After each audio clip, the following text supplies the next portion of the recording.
हाँ साथियों, good evening. अरे गुड इवनिंग। मैंने कल कुछ कहा था, आप लोगों ने शायद फॉलो नहीं किया है। क्या कहा था मैंने? थोड़ी एनर्जी लानी है और साथ में जो है बोलने का प्रयास करना है, ठीक है। और ये क्यों कहा था उस पर भी हम थोड़ी सी चर्चा कर लेते हैं और बात उस पर अपन आगे करते हैं, ठीक है। कि मैं बार बार आपको क्यों बोलता हूँ कि थोड़ा बोलने का प्रयास किया करो, है ना। बिल्कुल, जो साथी ऑनलाइन है सभी को गुड इवनिंग, राम राम। चलते अपन आगे। लास्ट अपन जो बात कर रहे थे, नया बिंदु हमने स्टार्ट किया था, राजस्थान स्थिति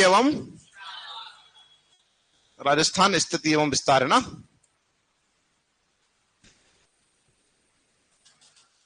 अब स्थिति एवं विस्तार जो हम देख रहे थे उसकी अगर हम बात करें तो हमने कुछ बात की थी कि हमारी ग्लोब पर स्थिति कहां है और मानचित्र पर हम कहां बैठे हुए हैं। ये सारी बातें हम कर चुके थे, हाँ या ना। अब जो हम आगे बात करेंगे उससे पहले थोड़ा सा मैं जो है कुछ बताना चाह रहा हूं आप लोगों को कि मैं क्यों बार बार आपको कहता हूं कि जब पढ़ाया जा रहा हो तो बोर्ड पे ध्यान दिया करो और साथ में बोला भी करो। उसके पीछे क्या कारण है, क्या लॉजिक है, मैं थोड़ा सा उसके बारे में बात कर लेता हूं आप लोगों से। आप लोगों ने एक कोर्स सुना होगा, बीएड। सुना है बीएड? बीएड क्यों करते हैं? टीचर बनने के लिए, टीचर बनने के लिए करते हैं। पर ये आजकल फैशन है, क्या है ये ना, हर कोई क्या करना चाहता है, टीचर बनना चाहता है। बीएड कर रहा है कि कुछ नहीं मिल रहा तो बीएड कर लो, और बीएड करने से क्या हो जाएगा, सब रीट का एग्जाम दे दोगे, कहीं ना कहीं टीचर बन जाओगे। तो आप केवल और केवल किस में आ रहे हो, एक प्रोफेशन के अंदर आ रहे हो कि हाँ आप सरकारी नौकरी प्राप्त करने के लिए आपने एक कोर्स कर लिया, लेकिन आप वास्तव में टीचर तब तक नहीं बनोगे जब तक आपके पास में स्किल्स नहीं है किस तरह से बच्चों को ट्रीट किया जाए, किस तरह से सिखाया जाए। आ गए बोर्ड पे पढ़ा दिया और चले गए, नहीं। पर उसके पीछे कुछ और लॉजिक भी है कि वो जो ज्ञान आप दे रहे हो वो कब तक स्थायी बना रहे। आप लोगों ने भी स्कूल किया होगा, सब कुछ किया है ना, और अब कंपटीशन में आए। अब वो दिमाग लगाओ कि जो 12 साल हम पढ़े उसका बहुत धुंधला धुंधला हमको याद होगा, हाँ या ना। यदि 12 साल हमको ऐसे पढ़ाया जाता है कि जैसे हमको गवर्नमेंट जॉब की तैयारी ही करनी है या किसी न किसी जॉब में जाना ही है, तो इतनी दिक्कत आती क्या। हम जो यहाँ पढ़ रहे हैं वो किताबें कहीं ना कहीं हमारे उस कोर्स में भी थी। जैसे आपका जो सब्जेक्ट है वो 11th 12th में भी पढ़ा आपने। यदि हमको उस समय से ही ऐसा गाइड कर दिया जाता या हमारे अंदर ये होता कि हमको क्या करना है, जॉब करनी है आगे चल के, तो हम उसको क्या करते, 2 साल बड़े ढंग से तैयारी करते हैं ताकि हमें कोई दिक्कत ना आए और जॉब मिल जाए, राइट। अब आप जो है एक समझ लो कि जब आप कोई चीज पढ़ते हो, क्या करते हो, पढ़ते हो, तो उसको कैसे आपको जो है लंबे समय तक टिका के रखना है। ये एक छोटा सा फॉर्मूला है जिसके अपन बारे में बात कर रहे हैं और उसके बाद अपन जो है आगे चलेंगे। तब तक जो साथी हैं वो सब आ भी जाएंगे। सुना है इसके बारे में? LSRW सुना है? नहीं सुना है, क्योंकि अपने कभी काम पढ़ा ही नहीं। इस बात को समझो कि कोई भी चीज हमको लंबे समय तक याद रहे उसको हम उसके लिए क्या करना पड़ेगा, इसको फॉलो करना पड़ेगा। अब ये क्या है, जब कोई आपको पढ़ा रहा है या जो कोई चीज पढ़ाई जा रही है, इसको बंद कर देना सर, है ना। कोई चीज पढ़ाई जा रही है तो ध्यान रखना, सबसे पहले क्या करना है, लिसन, यानी सुनो, सुनना है। क्या करना है, सुनना है। जैसे मैंने कल एक देखा था कि मैंने कुछ यहां लिखा और कुछ साथियों ने पहले से उसको उतारना स्टार्ट कर दिया। मैंने पूछा हो गया, हाँ सर हो गया। तो आपने क्या किया, जब मैंने उतारा तब आपने हाथों हाथ उसको उतार दिया। यानी हम केवल उतारने आए क्या इसको, नहीं नहीं उतारना है, ठीक है। तो पहले क्या करना है, अपने को सुनना है, उसके बाद में स्पीक यानी बोलना है। जो आप लिख रहे हो उसको बोलना है। तो क्या सर, क्या जोर से बोले? नहीं, मन में बोलो या स्लो आवाज में उसको बोलो, और जब पूछा जाए तब लाउड होके बोलना है। इसके बाद जो लिख रहे हैं उसको पढ़ते भी जाओ, और जो लिखा है बोर्ड पर उसको पढ़ना भी है, रीड। और लास्ट में क्या करना है, राइट, यानी आप जो है लिखें। अंत में आप क्या करते हैं, आप डायरेक्ट ही जो है, मैंने कुछ बोला राजस्थान का क्षेत्रफल, आपने डायरेक्ट क्या कर दिया, लिख दिया साहब। सुनते ही या यहां बोर्ड पे देखते ही क्या कर दिया, लिख दिया। ये बीच की जो स्टेप है वो कहां गई। किसी काम को आप एक बार कर रहे हो, किसी कंटेंट को आप एक बार पढ़ रहे हो, तो क्या वो पूर्ण रूप से याद हो जाएगा? नहीं, 20% याद रहता है। कितना? 20। अरे हाँ या ना। ठीक है। और उसके बाद में अगर आप उसी कंटेंट को 4 बार पढ़ते हो तो 60% के आसपास बैठ जाता है दिमाग में। कितनी परसेंट के आसपास? 60% के आसपास बैठ जाता है। और अगर 60% आपके पास में अगर बैठ गया है तो एग्जाम में 4 ऑप्शन देख के तो टिक लगा दोगे, ये गारंटी है, क्योंकि 4 ऑप्शन आएंगे। अरे हाँ या ना? तो जब आपने 60 पढ़ लिया है तब आपको केवल 2 ही जो ऑप्शन है उनमें थोड़ा सा रहता है कंफ्यूजन। और उसके बाद जब आप लास्ट बार और रिवाइज कर लोगे तो मैं कह रहा हूं आप जो है वो 4 ऑप्शन में से टिक लगा दोगे। बात समझ में आ रही है? तो इस वजह से मैं आपको बार बार कहता हूं कि जब कुछ पढ़ाया जाता है तो बोर्ड पे ध्यान दो, उसके बाद में जब लास्ट में जब कहा जाता है लिखो तब लिखा करो। ठीक है, ये सब के लिए अप्लाई करना, सब जगह अप्लाई हो जाएगा। चलो अब जो हम बात कर रहे हैं, कल अपने बात की थी अक्षांश देशांतर की, तो हम स्टार्ट जो है वहीं से कर रहे हैं। तो सबसे पहले हम लिखेंगे अक्षांश। लिख लेते क्या? क्या लिखा था लास्ट अपने अक्षांश में? अक्षांश नहीं लिखे थे? चलो कोई बात नहीं, लिखना स्टार्ट करो आप। अक्षांश कल बता दिया था मैंने। और लिखो अक्षांश में ये ग्लोब पर खींची गई, ये ग्लोब पर खींची गई, ये ग्लोब पर खींची गई आड़ी रेखाएं हैं। लेटिट्यूड बोलते हैं ना इसको। ग्लोब पर खींची गई आड़ी रेखाएं हैं, आड़ी रेखाएं हैं, आड़ी रेखाएं हैं। फिर मैंने क्या बताया था? संख्या बताई थी। अक्षांश, अक्षांश वृत्त याद आ रहा है, और अक्षांश रेखा। तो अगर जो हमसे पूछेगा कि अक्षांश कितने हैं 181, इसमें इंक्लूड आपने किया है भूमध्य रेखा को। और अक्षांश वृत्त कितने? जितने अक्षांश उतने ही क्या होगी? अक्षांश वृत्त होंगे, सर्कल होंगे ग्लोब के ऊपर। और अंत में रेखा 2 कम टोटल में से, क्योंकि ध्रुवों पर रेखा नहीं है। तो लिखो साथियों, इसी बात को उतार लो ऐसा कैसे इसके नीचे। अक्षांश 181, अक्षांश वृत्त 181 और अक्षांश रेखाएं 179,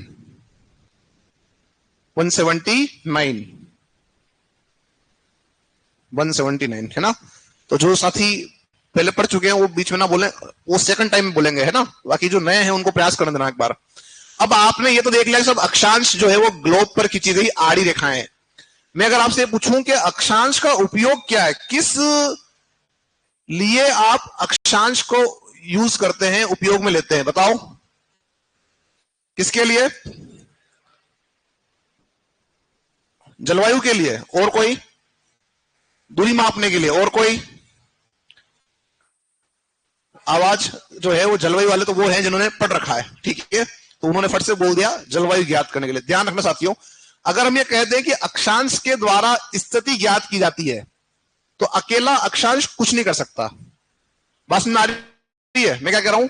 स्थिति ज्ञात करने के लिए अगर आप कहते हैं कि केवल अक्षांश का उपयोग कर रहे हैं तो अकेला अक्षांश कुछ नहीं कर सकता। ऐसा कैसे? मैं ये कह दूं कि साहब मैं तो कर्क रेखा पे खड़ा हूं, मैंने क्या बोला? अब कर्क रेखा जो है वो तो पूरे ग्लोब पर जा रही है, जा रही है नहीं जा रही है? अब आप कर्क रेखा पे कहां खड़े हो इसका पता लगा सकते हैं क्या? नहीं, क्योंकि हम ये देख रहे हैं कि जो आपका ग्लोब है उस ग्लोब पर ये अक्षांश रेखा जो है, सॉरी आपका जो ये कर्क रेखा है वो इस तरह से आपकी पूरी घूम के आ रही है, हाँ या ना। अब मैंने क्या कह दिया? मैंने कह दिया कि मैं कहां खड़ा हूं? कर्क रेखा पे खड़ा हूं। अब इतनी बड़ी कर्क रेखा पे मैं कहां खड़ा हूं? लेकिन जब मैंने क्या कहा कि साहब मेरा अक्षांश क्या है 23.5 डिग्री नॉर्थ, और जो देशांतर है वो मैंने अगर आपको दे दिया, जैसे मान लो मैंने कह दिया 0 डिग्री देशांतर, क्या कह दिया? तो अब ये ध्यान रखना कि जो देशांतर है वो तो केवल एक साइड ही होंगे, पीछे की तरफ साइड में आपके अलग देशांतर होते हैं, ठीक है। हम जो है हालांकि अभी अपन केवल रास्ता में पढ़ रहे हैं, पर मैं आपको बता दूं कि जो अक्षांश होते हैं वो तो पूर्ण व्रत होते हैं, हमने कहा सर्कल कहा उसको, लेकिन जो देशांतर होते हैं वो अर्धवृत्तीय होते हैं, है ना। तो आप भी ध्यान रखना कि जब आप ऐसा कह रहे हो तो आप जो है वो इस बिंदु पे आप खड़े होंगे। कहां खड़े होंगे? इस बिंदु पे जहां पर आपका कर्क और 0 डिग्री देशांतर आके टकरा रहे हैं या आपस में क्रॉस हो रहे हैं। इसलिए अगर आप जब बात करते हो कि स्थिति ज्ञात करने के लिए, तो स्थिति ज्ञात करने के लिए अक्षांश और देशांतर दोनों का उपयोग किया जाता है। जबकि यदि हमसे पूछे केवल उपयोग अक्षांश का, तो अक्षांश का जो केवल उपयोग आप कर रहे हो वो कर रहे हो जलवायु कटिबंधों के निर्धारण के लिए। किस लिए कर रहे हो? जलवायु कटिबंधों का निर्धारण आप किससे कर रहे हो? आप कर रहे हो अक्षांशों से। इसको अपन जब पढ़ेंगे कोपेन को तब ये आएगा वापस से। अभी इतना समझ लो आप आपने पढ़ा होगा उष्ण कटिबंध, उपोष्ण कटिबंध, शीतोष्ण कटिबंध, शीत कटिबंध, हाँ या ना? तो कैसे बांटे? ये बांटे आपने अक्षांशों के द्वारा। तो लिखो साथियों, लिखो उपयोग, और लिखना उपयोग में जलवायु कटिबंधों का निर्धारण, जलवायु कटिबंधों का निर्धारण, जलवायु कटिबंधों का निर्धारण। तो अक्षांश किस काम आ रहे हैं? जलवायु कटिबंधों के निर्धारण के लिए काम आते हैं। सभी का क्लियर है यहां तक? चले अपन इससे आगे। जलवायु कटिबंधों का निर्धारण करने के काम आते हैं। अब लिखोगे नेक्स्ट आप देशांतर। क्या लिखोगे? देशांतर लिखो साथियों, और लिखो इसमें क्या बोलते हैं इसको? लॉन्गिट्यूड है ना? लिखो देशांतर में। वाह क्या बात है, कौन पढ़ा था? ग्लोब ये? अच्छा, कुछ आया था क्या? क्या फसल आई होगी? तो पुर्तगालियों के बारे में। ठीक है, फिर कुछ मिला आपको?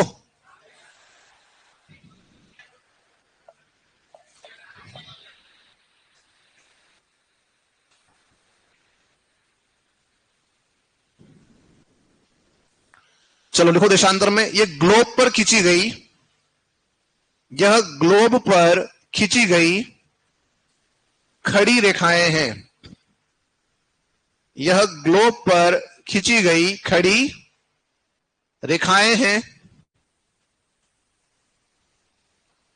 खड़ी रेखाएं हैं। इनकी संख्या 360 है, इनकी संख्या 360 है। इनकी संख्या कितनी है? 360 है। नेक्स्ट लिखो, नेक्स्ट लिखो देशांतर का उपयोग,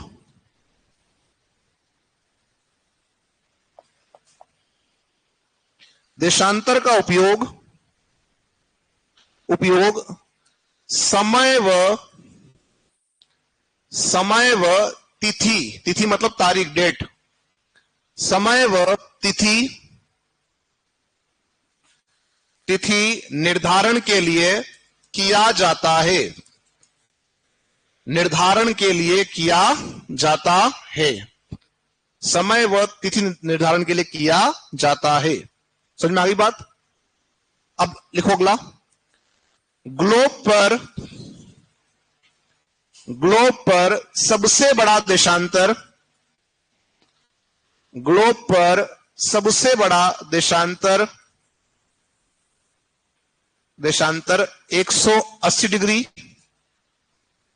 ग्लोब पर सबसे बड़ा देशांतर 180 डिग्री व सबसे छोटा, सबसे छोटा, सबसे छोटा,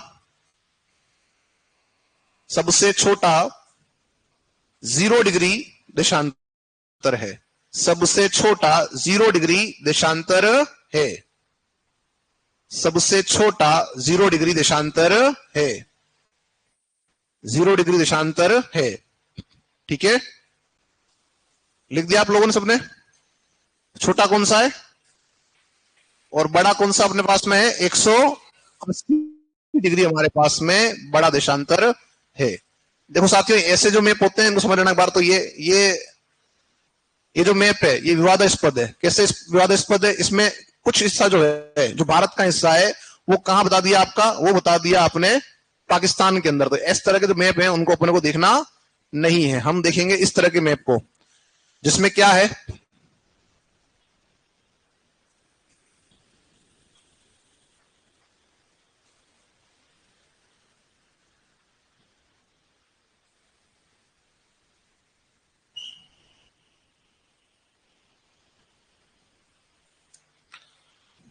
चलो एक सेकंड के लिए इसको अपलोड ही कर लेते हैं यहां पे।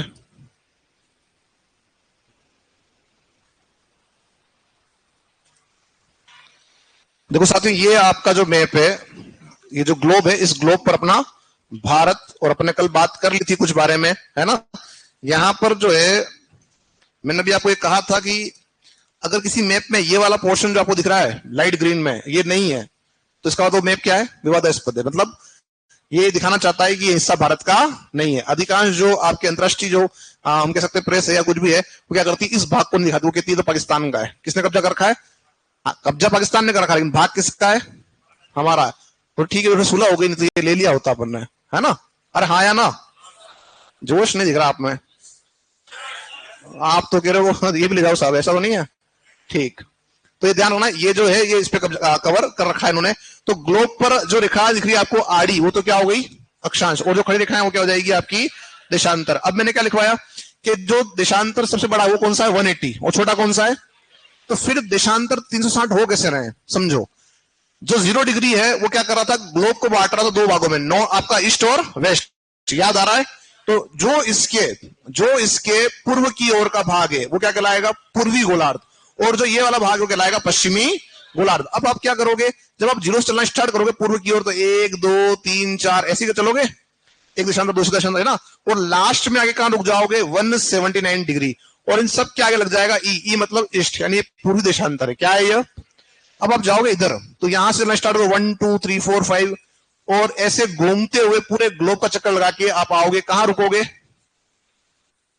179 डिग्री वेस्ट वाले, क्योंकि ये कौन से देशांतर है? पश्चिम के हैं। अब मैंने क्या लिखवाया आपको कि देशांतर 360 है। कैसे? 179 हमारे पास ईस्ट वाले, 179 हमारे पास वेस्ट वाले, टोटल करने पे आएगा 358। कितना आएगा? अब दो कम कैसे पढ़ रहे? दो कम आपके जो है, एक तो ये हो जाएगा 0 डिग्री, एक हो जाएगा आपका 180 डिग्री, यानी कितने हो जाएंगे? 360। अब ध्यान रखना, जो 180 डिग्री है वो आपका कहलाता है अंतरराष्ट्रीय तिथि रेखा। अंतरराष्ट्रीय, हालांकि अपने विश्व का भूगोल नहीं है इसलिए हम इसको ज्यादा डिटेल में बात नहीं करेंगे, बस इसको केवल जो है समझ के लिख लेंगे, है ना? और दूसरा जो है ये जो आपकी है, ये आपकी एक ग्रीनिच रेखा, जिससे समय ज्ञात किया जाता है। क्या किया जाता है साथियों? अब मैं आपको एक कहूं कि पूरे विश्व का समय किसी जमाने में हमारे से, यानी भारत से काउंट होता था। ये तो क्या किया इन लोगों ने, हमारी जो तकनीक थी वो कहां ले गए? इंग्लैंड। कहां ले गए? और इंग्लैंड ले जाके आपने जो है इसको जो है करा दिया पेटेंट। और पूरे विश्व का जो समय चल रहा है किस आधार पे? इस रेखा के आधार पे। आपको पता होना चाहिए भारत में एक भगवान का नाम समय के ऊपर है, और वो भगवान को आप जानते हैं, सुना होगा मंदिर को, महाकाल। क्या नाम है? अब महाकाल मतलब हमको, हमारे दिमाग में डर आता है कि सब महाकाल, महा मतलब महान, ऐसे देवता जिनको, काल मतलब समय, यानी ऐसे देवता जिनको समय का अच्छा ज्ञान हो। तो जो रेखा आप देख रहे हो ये वाली, ये कभी इस तरह की रेखा जो है, यानी इस तरह की रेखा के आधार पर हमने कई जमाने पहले क्या कर लिया था? हमने समय ज्ञात कर लिया था। ठीक है, और ये जो जानकारी है वो किसको लगी? अंग्रेजों को। तो हमारे यहीं से, यानी उज्जैन से ही कुछ लोगों को लेके कहां गए? ये इंग्लैंड। और वहां जाके इन्होंने सारी गणित पूरे विश्व की लगाई, और क्या किया? इन्होंने इसको करा दिया पेटेंट। तो आज भी हम क्या कह रहे हैं, सब पूरे विश्व का जो समय चलता है आपके किस रेखा के आधार पे? ग्रीनविच के आधार पे। और ये हमको पता ही नहीं, हम भारतीय हैं, है ना? लिखो आगे, नेक्स्ट लाइन में लिखो 0 डिग्री ग्रीनविच रेखा, 0 डिग्री ग्रीनविच रेखा, 0 डिग्री ग्रीनविच रेखा के द्वारा, 0 डिग्री ग्रीनविच रेखा के द्वारा विश्व का समय निर्धारित होता है।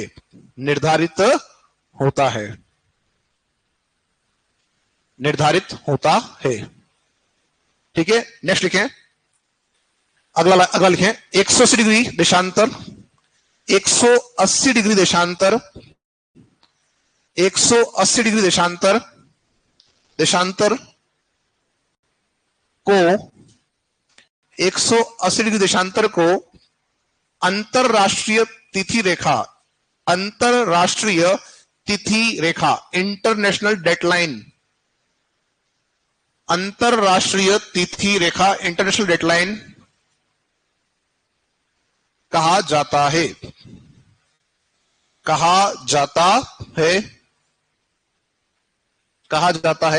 यह एकमात्र देशांतर है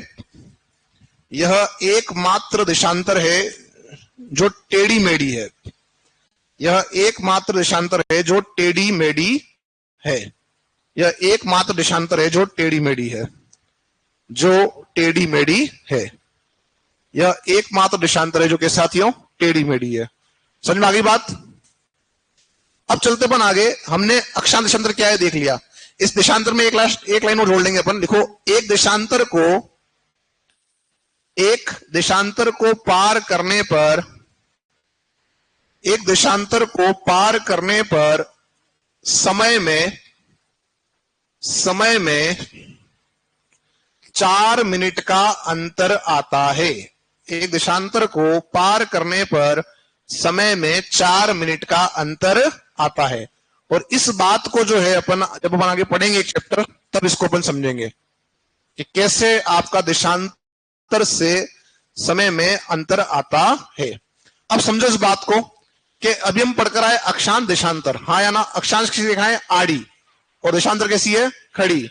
तो मैंने बताया था कि दोनों का उपयोग करके आप किसी भी स्थान की स्थिति का पता लगा सकते हो, ठीक है। तो जो हमारा राजस्थान है वह भी 2 तो आपके अक्षांश और 2 आपके देशांतरों के बीच में आपका यानी एक बॉक्स के अंदर बंद है, एक बॉक्स के अंदर बंद है। हमको यह देखना है कि राजस्थान जो है उसका अक्षांश विस्तार और देशांतर विस्तार कहां से कहां तक है। तो देखो साथियों, बहुत सिंपल तरीका यह है कि आप इस तरह का एक बॉक्स बना के, और कुछ नहीं करना, इस बॉक्स को जो है आप इस तरह से राजस्थान के नक्शे में बदल सकते हैं। अपने को समझने के लिए नक्शा बनाना है और आप 2 मिनट मतलब मुश्किल से आप जो है 1 मिनट के अंदर इस तरह का नक्शा बना पाएंगे, हाँ या ना। तो जब घर पे प्रैक्टिस करो तो क्या करो कि पेंसिल लेके इस तरह का बॉक्स लेके अपने को बनाना है और बाद में बीच की जो लाइन है उसको मिटा देना, ठीक है। ताकि अपना जो आप जब पढ़ते रिवाइज करते हैं तो अरावली पढ़ो, अरावली इस तरह से बना दी, आगे जब पढ़ोगे जब चीजें आपको समझ में आएगी किस तरह से मैप का उपयोग हमको करना है। अब यहां जाओ, अक्षांश आड़ी रेखाएं। तो हम पहले देखते हैं राजस्थान का अक्षांशी विस्तार कहां से कहां तक है। किसी को याद है क्या? याद है तो बोलो, अच्छी बात है ये। हाँ, 23-3 से 30-12, 23-3 से 30-12, 23-3 से 30-12। तो 23 डिग्री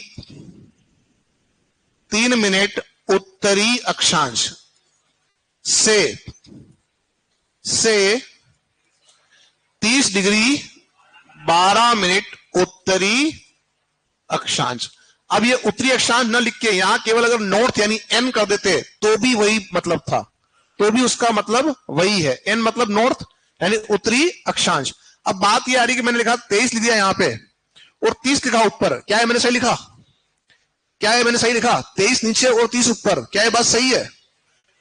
अरे हाँ या ना? तो जो कह रहे सही है वो ऐसे हाथ ऊपर कर दें। बहुत सारे साथी कह रहे हैं सही है और बाकी को, कुछ लोग नए हैं उनको नहीं पता। जो लोग कह रहे हैं सही है, तो सही कैसे है बताओ? सही कैसे बताओ? हाँ,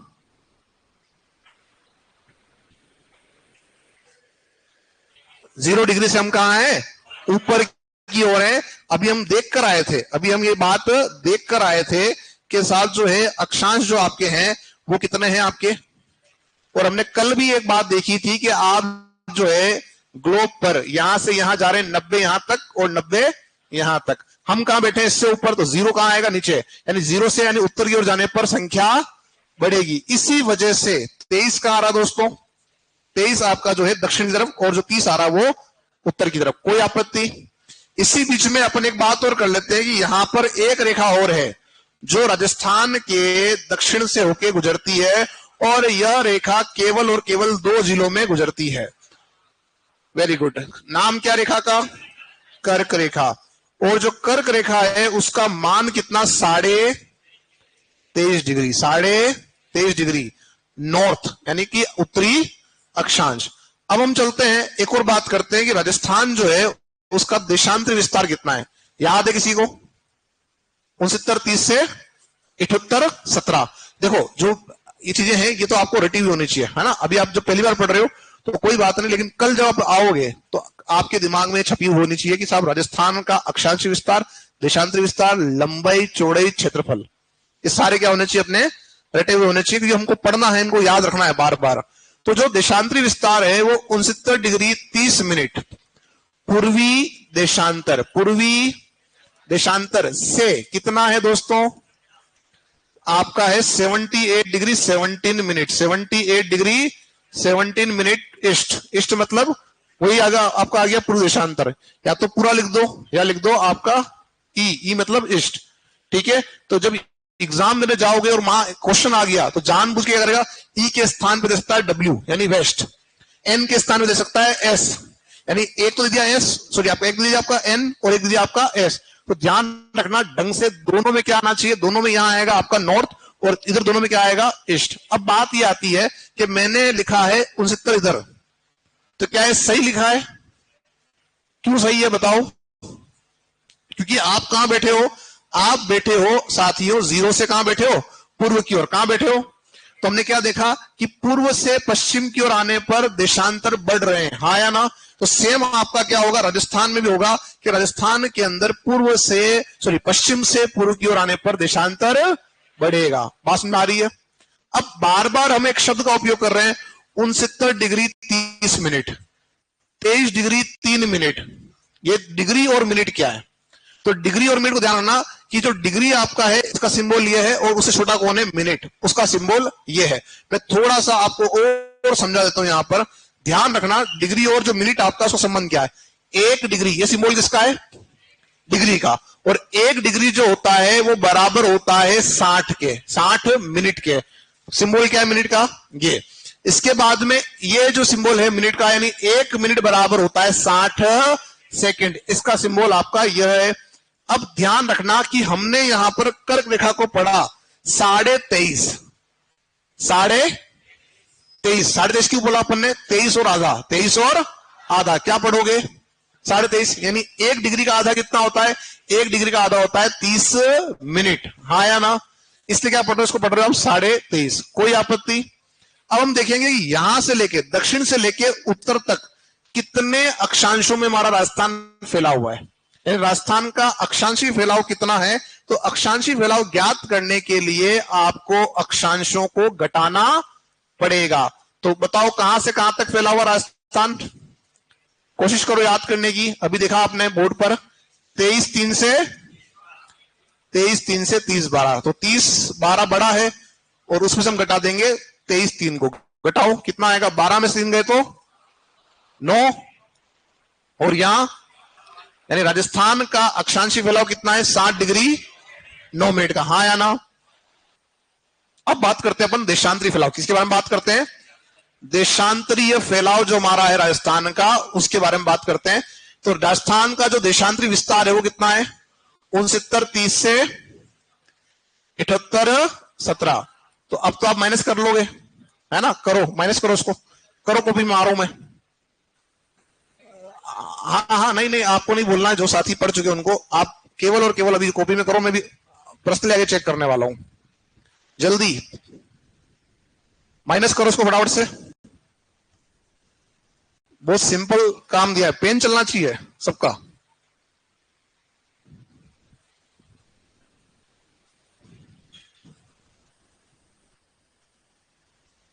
खुला ही तो है।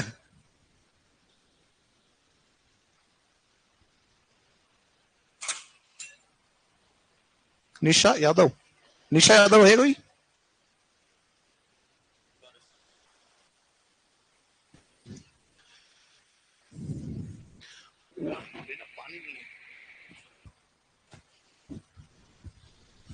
हो गया आप लोगों का, सभी का? कितने लोगों का हुआ, केवल आंसर नहीं देना है, केवल कितने लोगों का हुआ है वो बताओ।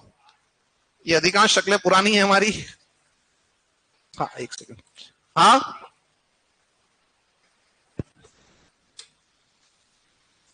8 डिग्री 47, सबका आंसर आ गया, सबका ये आ रहा है, पॉसिबल ही नहीं है। ये किसका आ रहा है ये बताओ, कितने लोगों का आंसर आया ये वाला, ऐसे आ जाओ साथी। अरे आया तो आया, उसमें क्या दिक्कत है, वेरी गुड। एक दो साथी ऐसे हैं जिनका आया है। ये किसका आया, किसी का आया क्या, ये किसी का ही आया, एक साथी का आया, वेरी गुड। ये किसका आया, 9 तेरा नहीं आया, एक साथी का आया।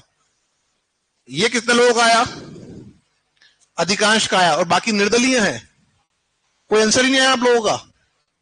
बताओ भाई, इनके अलावा कोई आंसर आ रहा है किसी का, बोल दो अगर आ रहा है तो। चलो आ जाओ, इतना जो है टफ काम भी नहीं था, यहां भी जो है आंसर आ रहे हैं। देखो ऑनलाइन के अंदर भी ईमानदार लोग हैं, वो अपने आंसर दे रहे हैं। समझो यहां पर जब माइनस करने की बात आई तो यहां पर जो आपका है 17, आपका जो है वो क्या है, धन्यवाद, 17 क्या है, छोटा है 30 से, 17 क्या है, छोटा है 30 से, जब छोटे से घटाना है बड़े को तो पास से लोगे पावर, क्या लोगे? अब पास में क्या है, आप नॉर्मली क्या करते हो, यहां से उठाया एक और ये क्या रख दिया, तो हो गया 117, कितना हो गया? 117 हो गया।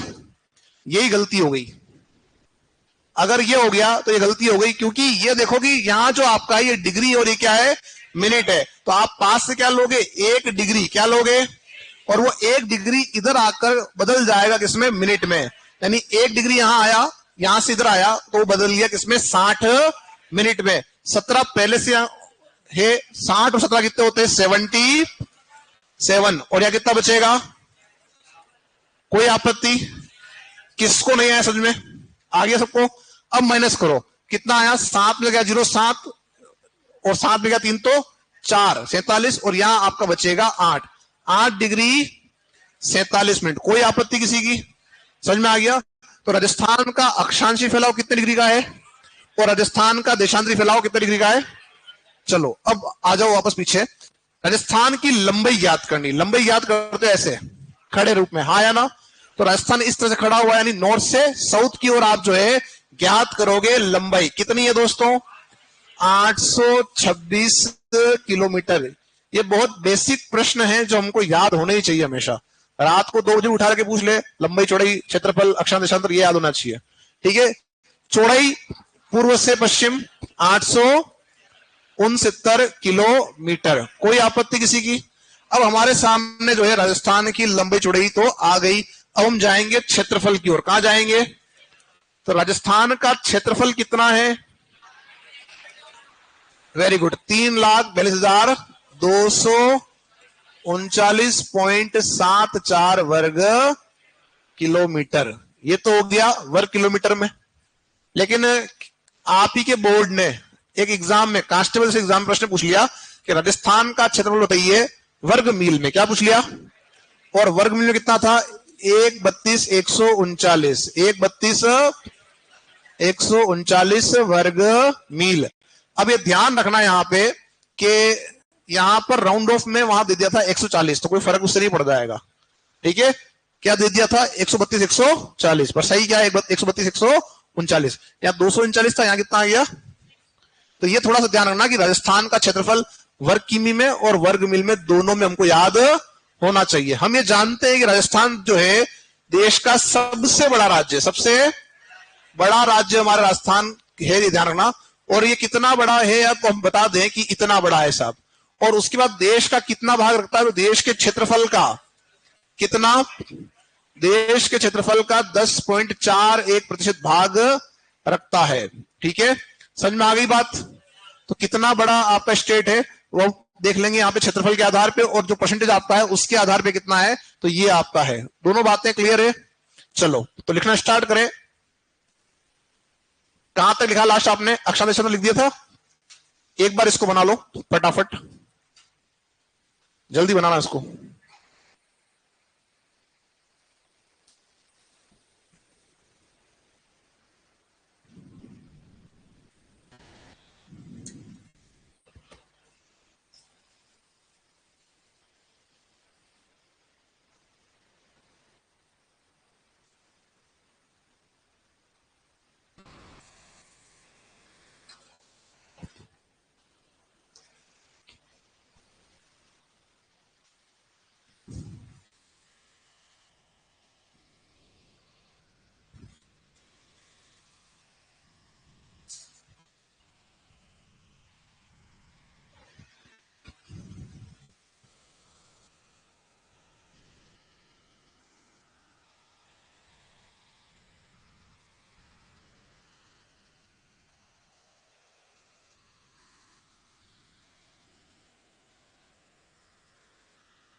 हो गया?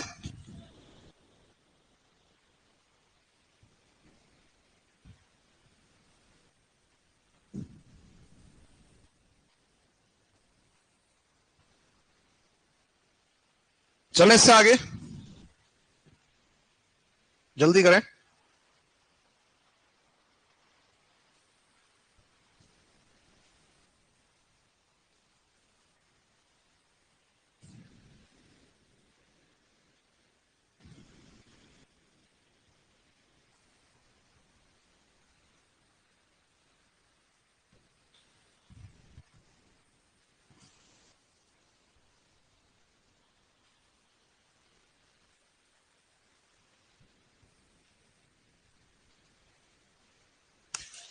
कंप्लीट है? किसका बाकी है? जल्दी करें।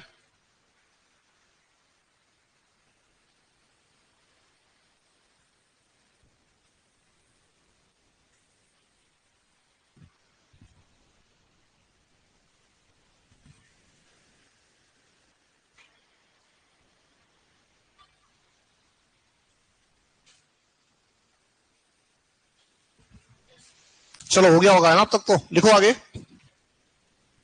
लिखो राज्य का अक्षांशीय विस्तार। राज्य का अक्षांशीय विस्तार, अक्षांशीय विस्तार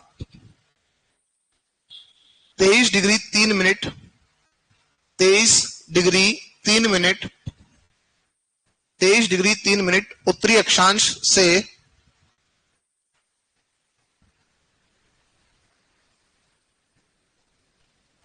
23 डिग्री 3 मिनट उत्तरी अक्षांश से, उत्तरी अक्षांश से 30 डिग्री 12 मिनट उत्तरी अक्षांश, 30 डिग्री 12 मिनट उत्तरी अक्षांश, 30 डिग्री 12 मिनट उत्तरी अक्षांश, 30 डिग्री 12 मिनट उत्तरी अक्षांश। क्लियर? नेक्स्ट हो अगला, देशांतरीय विस्तार। देशांतरीय विस्तार, देशांतरीय विस्तार, देशांतरीय विस्तार लिखो साथियों। 69 डिग्री 30 मिनट, 69 डिग्री 30 मिनट पूर्वी देशांतर, 69 डिग्री 30 मिनट पूर्वी देशांतर से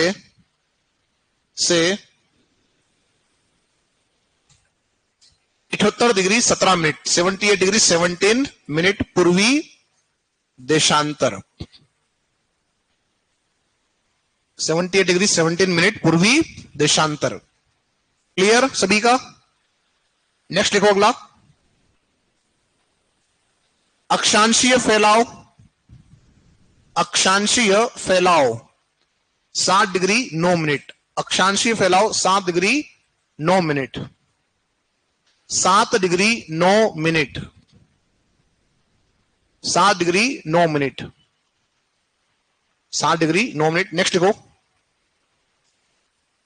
देशांतरीय फैलाव, देशांतरीय फैलाव 8 डिग्री 47 मिनट, 8 डिग्री 47 मिनट। और इसको भी उतारना साथ में ताकि आपको याद रहे कैसे आया। ये जो है आपका, इसको भी उतारेंगे कैसे आपका 8 डिग्री 47 मिनट आपका आंसर आया है। देशांतरीय फैलाव जो आपका है उसको आप उतारें। देशांतरीय आपका फैलाव कितना है? 8 डिग्री 47 मिनट। इसको उतारो फटाफट से, फिर चलते अपन आगे।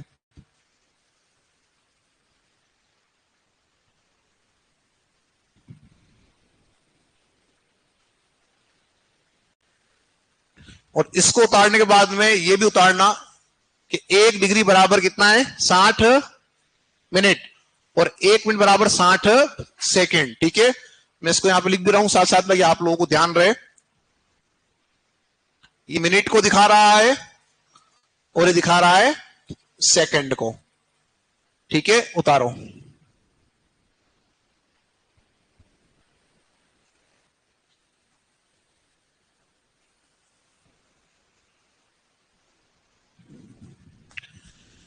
कंप्लीट है सभी का?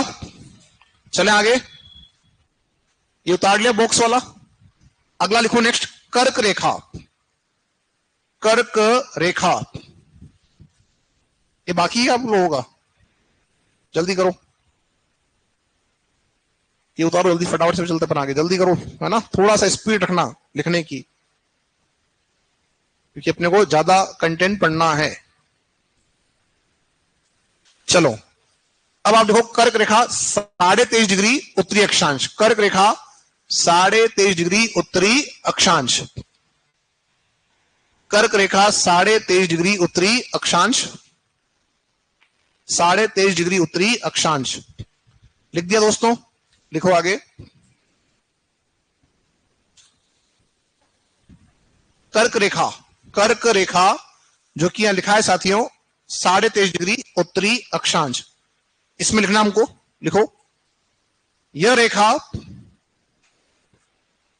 रेखा राज्य के दक्षिण में, यह रेखा राज्य के दक्षिण में डूंगरपुर व बांसवाड़ा से गुजरती है। यह रेखा राज्य के दक्षिण में डूंगरपुर व बांसवाड़ा से गुजरती है, डूंगरपुर व बांसवाड़ा से गुजरती है। कुल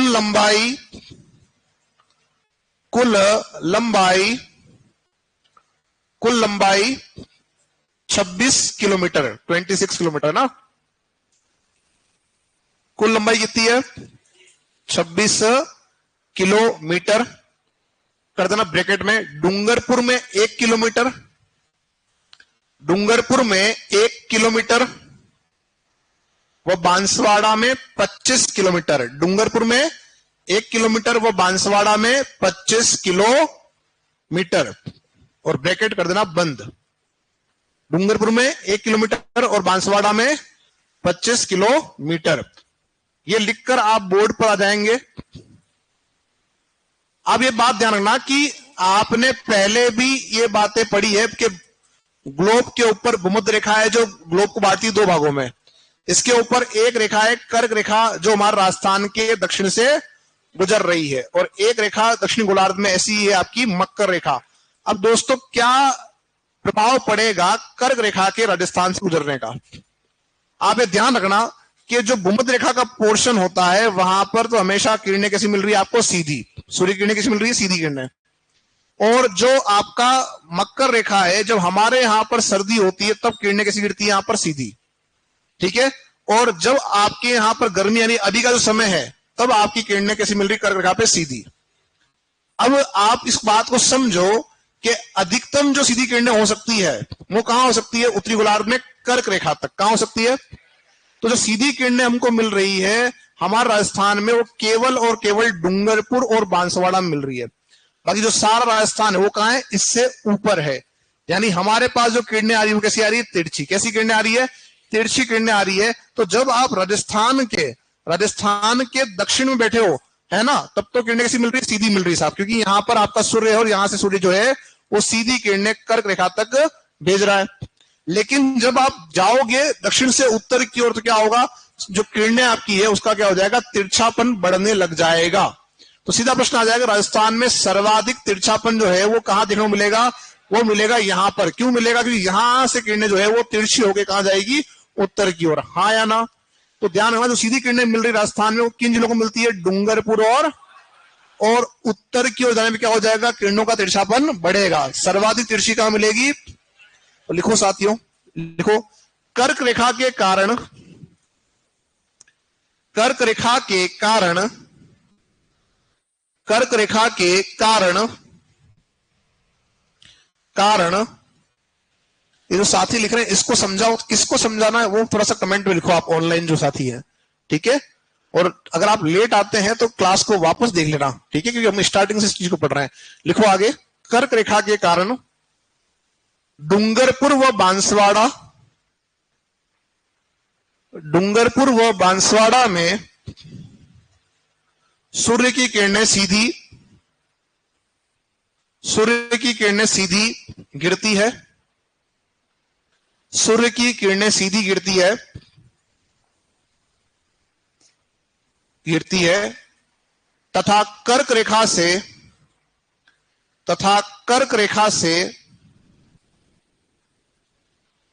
उत्तर की ओर जाने पर, कर्क रेखा से उत्तर की ओर जाने पर, उत्तर की ओर जाने पर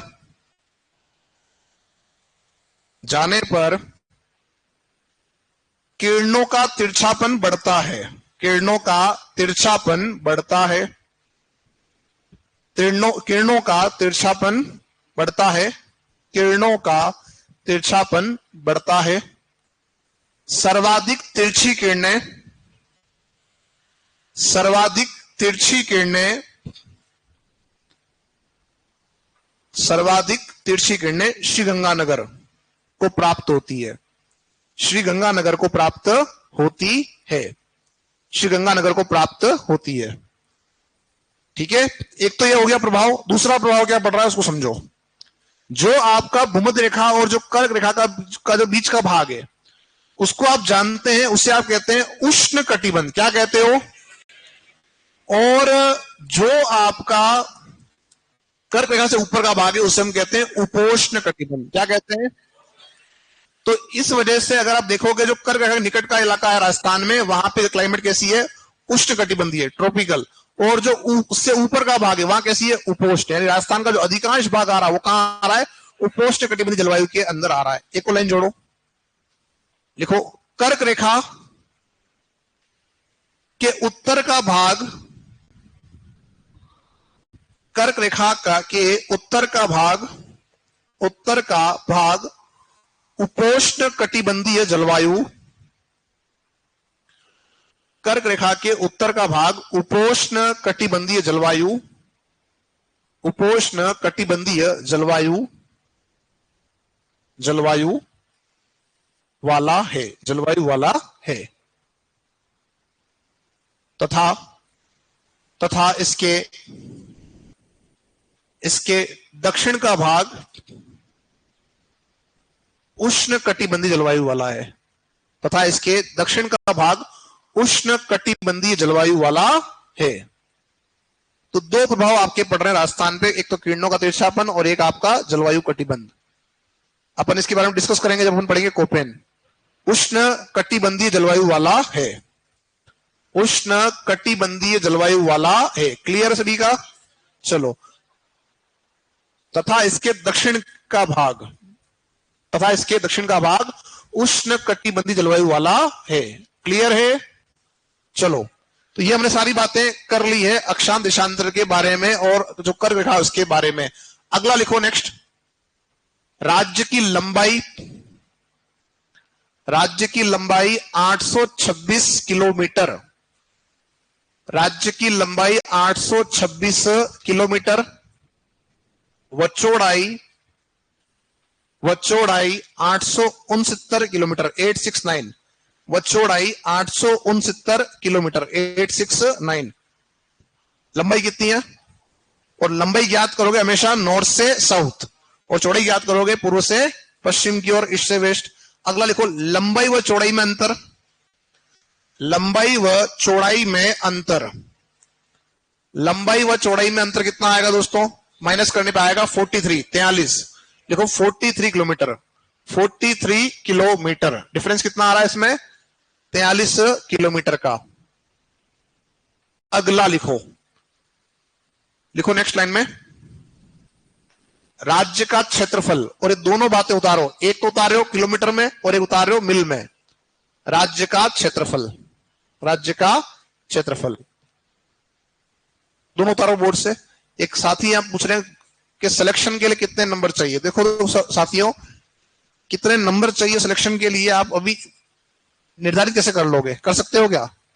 वो डिपेंड करता है पेपर पे। अगर पेपर टफ आएगा तो ऑब्वियसली बात है कट ऑफ क्या जाएगी? कम जाएगी। और अगर पेपर इजी आया तो कट ऑफ क्या जाएगी?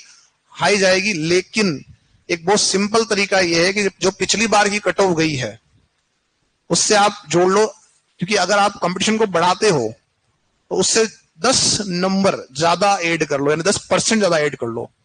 मान लो पिछली बार कट ऑफ 60 पे हुआ सिलेक्शन, आप मान लो इस बार कितना? 70। कितना मान लो? तो आपको खुद पता लग जाएगा कि पिछली बार की तुलना में कंपटीशन क्या होने वाला है? टफ होने वाला है। आप यूं मत करना कि पिछली बार 61 सीटें बढ़ गई तो 50 हो जाएगा। नहीं, आप उसको क्या करोगे? हमेशा टफ मान के चलोगे। हमेशा कंपटीशन क्या हो रहा है? बढ़ रहा है। ये ध्यान रखना, ठीक है। तो आप उसको हमेशा 10% 15% आगे लेके चले जाओ, ताकि आप लोगों का स्तर जो है चल बढ़ जाए। कहीं आपके तो नहीं तो इस बार सीटें बढ़ गई तो 50 हो जाएगा, नहीं, वो डिपेंड करता है पेपर की कंडीशन पे, पेपर कैसा आ रहा है। समझ में आ गई बात? चले अपन इससे आगे, सभी का हो गया, ये उतार लिया। अगला लिखो नेक्स्ट। क्षेत्रफल के आधार पर, क्षेत्रफल के आधार पर, क्षेत्रफल के आधार पर राजस्थान देश का सबसे बड़ा राज्य है। क्षेत्रफल के आधार पर राजस्थान देश का सबसे बड़ा राज्य है, सबसे बड़ा राज्य है, जो देश के कुल क्षेत्रफल का, जो देश के कुल क्षेत्रफल का, क्षेत्रफल के आधार पर राजस्थान देश का सबसे बड़ा राज्य। मैं हर बात को बेटा 2 से 3 बार रिपीट कर रहा हूं, थोड़ी सी स्पीड मेंटेन करनी आपको पड़ेगी। लिख दिया आपने? क्या लिखा? देश का सबसे बड़ा राज्य है जो देश के कुल क्षेत्रफल का, जो देश के कुल क्षेत्रफल का 10.41%, 10.41% भाग रखता है, 10.41% भाग रखता है, 10.41% भाग रखता है। क्लियर सभी का यहां तक? चल अपन इससे आगे। तो क्षेत्रफल के आधार पे क्या है दोस्तों, ये सबसे बड़ा राज्य है भारत का, ठीक है। और कितना भाग रखता है? 10.41% भाग ये आपका रख रहा है। अब यहीं से अपन आगे चलेंगे, जो हमारा राजस्थान है, इस राजस्थान के 4 कोने हैं हमारे, उन 4 कोनों पर कौन सा हमारे जो है जिले हैं और कौन से उनके अंतिम गांव हैं। सबसे उत्तर में जिला कौन सा है? श्री गंगानगर। Very good, Shri Ganganagar. और गंगानगर जो है उसका जो नाम है पुराना, वो है आपका रामनगर। क्या नाम है? रामनगर। और जो है लॉर्ड इरविन, लॉर्ड इरविन जब आपका आया राजस्थान में गंग नहर के उद्घाटन के लिए 1927 के अंदर, तब इसने क्या किया, गंगा सिंह के नाम पर नाम कर दिया श्री गंगानगर। पश्चिमी जिला कौन सा है? जैसलमेर, राजस्थान का सबसे बड़ा जिला, ठीक है। दक्षिण में कौन सा है? बांसवाड़ा, बांसिया भील ने स्थापित किया और बांस वृक्षों की अधिकता है, तो नाम पड़ गया। और सबसे पूर्व में धौलपुर का निर्माण कब हुआ है? परसों हुआ था, 15 अप्रैल 1982 को हुआ। और मध्यस्थ में कौन आएगा? नागौर। अब देखो साथियों, सबसे उत्तर में जो गांव आपका है वो है कोणा गांव। कौन सा गांव है? सबसे उत्तर में कौन सा है? कोणा गांव है। सबसे पश्चिम में जो गांव है वो है कटरा गांव। और जो कटरा गांव है उसकी जो तहसील है वो है सम तहसील। कौन सी है? सम तहसील आपकी है, ध्यान रखना। सबसे पूर्व में जो आपका गांव है वो है सिलाना, और जो सिलाना गांव है वो आता है राजा खेड़ा या राजखेड़ा जो तहसील है उसमें, ठीक है। तो राजखेड़ा या राजा खेड़ा जो भी आपके आ जाए उसमें ध्यान रखना। इसके बाद जो दक्षिण में आपका है वो कौन है? बोरकुंड। और जो बोरकुंड है वो कहां आता है? तो ये जो बोरकुंड आपका है, बोरकुंड गांव आता है कुशलगढ़ तहसील में। और जो कुशलगढ़ क्षेत्र है ये वही क्षेत्र है जहां से कर्क रेखा गुजरती है। क्या गुजरती है? कर्क रेखा गुजरती है, ये आपको ध्यान रखना है, ठीक है। और जो मध्यस्थ में गांव है वो आ जाएगा लामपो लाई के नाम से, ठीक है, मेड़ता क्षेत्र के पास में, ठीक है। अब आप उतारेंगे, लिखो, राज्य के चारों कोनों पर स्थित, राज्य के चारों कोनों पर स्थित अंतिम बिंदु, राज्य के चारों कोनों पर स्थित अंतिम बिंदु, अंतिम बिंदु। और इसको बनाए फटाफट से ऐसा कैसे ही, चारों कोनों पर स्थित अंतिम बिंदु। ये किसी एग्जाम में प्रश्न पूछा गया था, ध्यान रखना है ना। जब आप करोगे पीवाईक्यू तो मिल जाएंगे।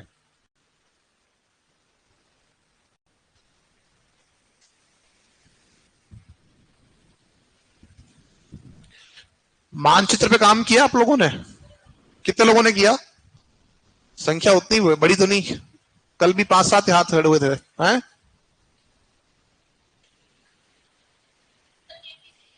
कैंटीन में नहीं मिलता है, ओके। कितने लोग जो है ऐसे हॉस्टल वाले, कितने साथी जो बाहर नहीं जा पाते हैं बे? ठीक है, बस इतने तो। बाकी तो सब बाहर की हो। आप तो खुले चीते हो, हैं? शेयर हो मार्केट के, आपको भी नहीं मिल रहे हैं भाई। 5-7 बच्चे जो है वो तो ठीक है वो, लेकिन आप जो खुले मैदान में हो तुमको भी मैप नहीं मिल रहा है? आज जाओ शिकार करो, मिलेगा मैप, कैसे नहीं मिलेगा? मिल गया। हाँ बस, ढूंढने में मिलता है साथियों। है ये संत महात्मा कौन है?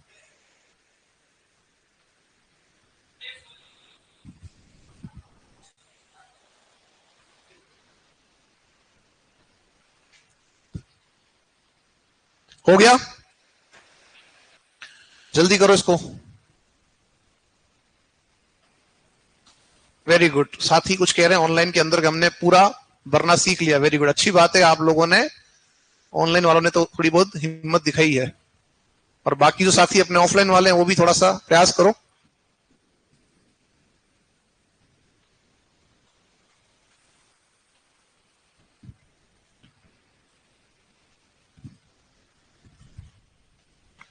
कंप्लीट है सभी का? किसका बाकी है? जल्दी करो। आप राइटिंग जमाने के चक्कर में तो नहीं करते हो? राइटिंग धीरे धीरे आराम से लिखते हो, राइटिंग जम जाए, नहीं करना है। स्पीड लिखना है, ताकि राइटिंग जमाने के लिए बाद में आप घर जाके नोट्स बनाना। सही है ना?